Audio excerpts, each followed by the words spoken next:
पुरी रे किभली रही वर्तमान परिवेश एवं कौन नीतिकांति रही सीधासलख जीवा आम सहित पुरी शिव रही आम पुरी रिपोर्टर शिव पुरी रे वर्तमान केमती देखुंट श्रद्धा बाली रे केते चलचंचल होई उठी श्रद्धा बाली एवं विशेष भाव में नीतिकांति किभली चली आज महाप्रभु बाहुड़े से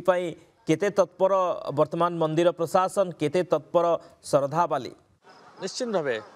आम कहवा आज हूँ एक पवित्र दिन जो दिन को समस्त अपेक्षा थाए आषाढ़ मास शुक्ल पक्ष दशमी तिथि अर्थात ये दशमी तिथि पवित्र बाहुड़ा यात्रा अनुष्ठित होता है। ये बाहुड़ा यात्रा निमंते अगणित दर्शक मान शुभकामना जेहेतु महाप्रभु चतुर्था विग्रह रथारूढ़ हे एवं कर्मवेदी को आगमन करेंगे एवं यही उपलक्षे शरदा बाली रे अनेक भक्त श्रद्धालुंकर समागम है। प्रथम दृश्य देखा चाहिए मो पछपटे दृश्य आप देखूँ जेहेतु नाकचरणा द्वार संपूर्ण भाव फूल सुसज्जित करा महाप्रभु आगमन को समस्ते अपेक्षा करिसेंती से लीलामय ठाकुर लीला देखापी एवं आज एक जो पवित्र दिन रही से दिन में समस्त से गोटे अपेक्षा थाए महाप्रभु पहंडी हो आसवे गोटी पहंडी रे रथारूढ़ हे एवं से लीलामय ठाकुर जेहेतु जन्मवेदी विराजमान करचंती एवं जन्मवेदीर आज नवदिनात्मक यात्रा सारी पुणी रत्नवेदी को फेरवे एवं एनिमंते श्रीमंदिर प्रशासन पक्षर विशेष भाव में नीतिकांति जेहेतु मंगल आरती प्रातः 4 घंटा समय कराई मैलम 4:15 समय तड़प लगी 4:30 समय रोषहोम 4:30 समय अवकाश पूजा 5टा सूर्य पूजा 5:15 द्वारपाल पूजा 5:30 समय अनुष्ठित होइथिबा बेले एवं बेश शेष गोपाल बल्लभ नीति रही 5:45 6:45 एवं सेनापटा लगी सकाल 7 घटियाठारू 11:30 अर्थात महाप्रभुंकर श्रीअंगर सुरक्षा पाई ये सेनापटी लगी करि दैतापति सेवायत माने महाप्रभुंकर ये सेनापटा लगी अत्यंत जो समय रही थाए से समय अनुଯାयी महाप्रभु से सेनापटा लगी करथांती दैतापति सेवायत माने यहाँ पर मंगलार्पण हो अनुष्ठित होता है। यहाँ पर बाहुड़ा पहंडी जहाँ समस्त अपेक्षा थाए से पहंडी देखापी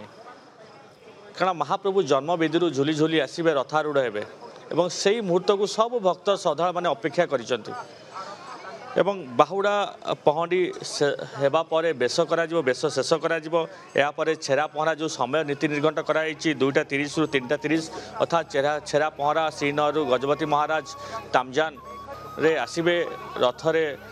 3 रथरे छेरा पहरा करेंगे एवं यहाँ पर चारमाला जो बंधा जाइथिबा बही सेवायत मान द्वारा से चारमाला फिटा एवं यहाँ पर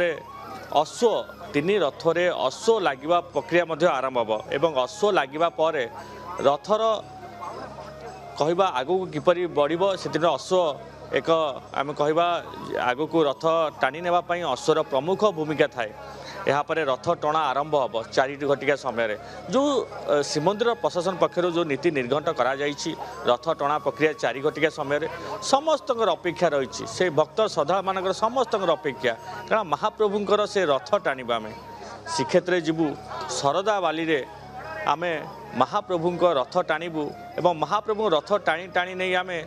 से रत्नवेदी रे पहुँचाइबू समस्ते आगमन हेले भक्त श्रद्धालुंर आगमन बढ़ला 3 रथ संपूर्ण भाव दंडायमान हो रही आप देखिपे 3 रथ संपूर्ण भाव नाकचरणा द्वार सम्मुख में दंडायमान हो रही केवल से विग्रह को अपेक्षा रही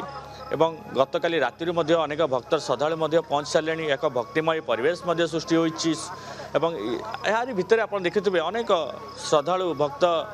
एवं जो रही पंडित एवं महाप्रभुंकर जो रही सुरक्षाकर्मी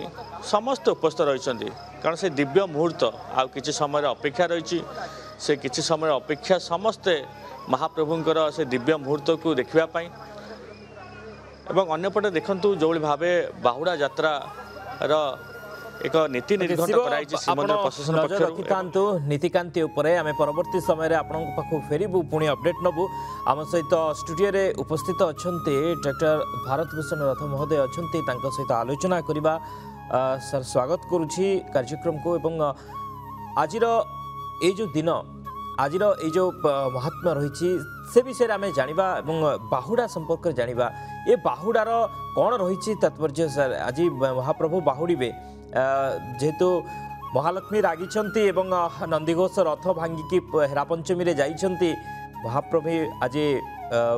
बाहुड़े से प्रस्तुति आरंभ हो गला आम शुणुले शिव सूचना दौले कौन सब नीतिकांति रही तो आज दिन तात्पर्य कौन रही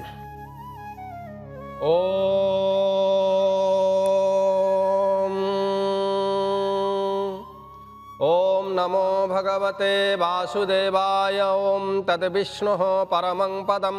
सदा पश्यन्ति सूरयः दिवीव चक्षुराततम् ओम भूर्भुवः स्वः तत्सवितुर्वरेण्यं भर्गो देवस्य धीमहि धियो यो नः प्रचोदयात्। ओम नीलाचल निवासाय नित्याय परमात्मने बलभद्र सुभद्राभ्यां जगन्नाथाय ते नमः। जय जय जगन्नाथ जय जय जगन्नाथ जय जय जगन्नाथ जय बलभद्र जय माँ सुभद्रा जय श्री सुदर्शन महाराज की जय। आज महाप्रभु श्री जगन्नाथंकर दिव्य एवं परम पवित्र अत्यंत महनीय अवर्णनीय बाहुड़ा विजय यात्रा ये जो बाहुड़ा विजय यात्रा ये बाहुड़ा विजय यात्रा रे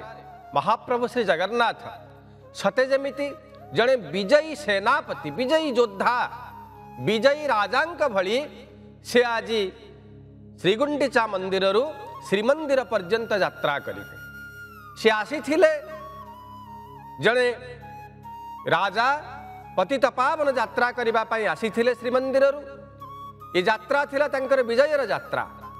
पतित मानक उद्धार करिवार यात्रा। प्रतिवर्ष महाप्रभुंकर ये यात्रा अनुष्ठित हुए। आषाढ़ मासर शुक्ल पक्ष द्वितीया तिथि महाप्रभु आसंती श्रीमंदिर रु श्रीगुंडीचा मंदिर पर्यंत पतित मानक उद्धार करिबा पई। एवं आज से आषाढ़ मासर शुक्ल पक्ष एवं दशमी तिथि अत्यंत पवित्र तिथि। ये दशमी तिथि महाप्रभु तंकर पतित पावन यात्रा पतित पावन लीला को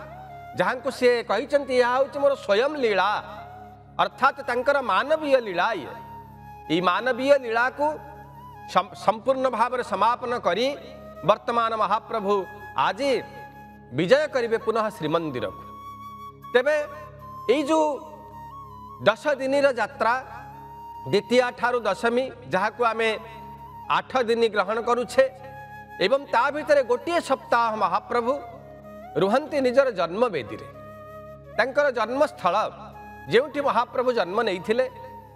से समय जेतेबेले आमे मने पकेइबा से सत्यजुगर कथा। सत्यजुगरे जेतेबेले राजा इंद्रदुम्न खोजिचंती महाप्रभु श्री विष्णु को श्री नारायण को चर्मचक्षुर दर्शन करबा पाई राजा इंद्रदुम्न खोजिचंती से तत्व कोठी अछंती से महाप्रभु सेतेबेले जड़े तपस्वी आसी पहुंची राजा इंद्रदुम्न पाखरे सी होचंती जटिल आमे दर्शन करुछे वर्तमान से ही दिव्य श्रीमंदिर जो भव्य श्रीगुंडीचा मंदिर अन्य एक स्थली बोली आमे कहि परिबा जोंठी महाप्रभुंकर दुईटी स्थान लीला हुए गोटे हूँ रत्नसिंहासन आउ गोटे होचंती तांकर जन्म वेदिका।